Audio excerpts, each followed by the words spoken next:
I'm here with one of the greatest trainers in the business, Terence Crawford's trainer at BoMac. And what's your thoughts on Errol Spence's performance versus Ugas? To me, he did what he was supposed to do. You know, Ugas got a few losses early in his career, and he always had that, you know, those losses in the back of his head.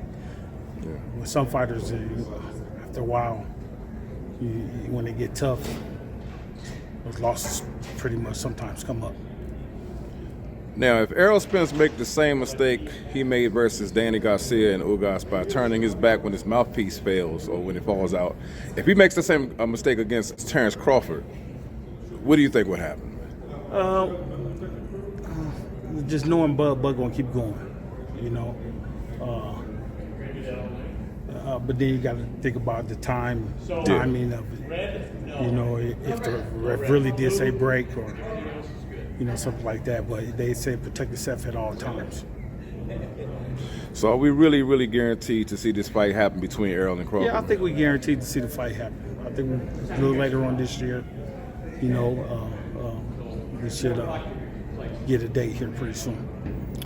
What would you say is Errol Spence's best attribute? What's his best weapon he had, you know, in his arsenal? His will and determination. You know, I've seen him struggle early into fights, sometimes in the middle rounds. But he always seemed to get the job done towards the end. He always seemed to get that W. So, what's a major weakness that you see in Errol Spence's game, if he has any, any weakness in this game? I don't see him improving from the first time I watched him to now, even from the Olympics to now. You know, I don't see no improvement as a fighter.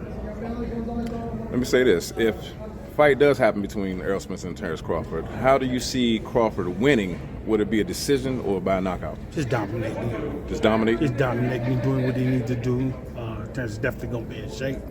If the knockout comes, we're going to go ahead and take it and go from there.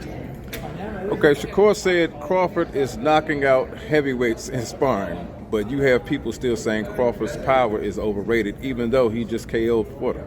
What's your thoughts on this criticism? Well, I think Bud liked the criticism for the simple fact that, he trains harder. You know, he want to prove people wrong. They want to keep doubting him like they are. That's all needs to put fuel to the fire. Do you think Errol Spence will be Crawford's toughest fight? I think it's going to be his worst fight. I don't know about tough, but it's going to be his worst one. Worst fight he even had in his life.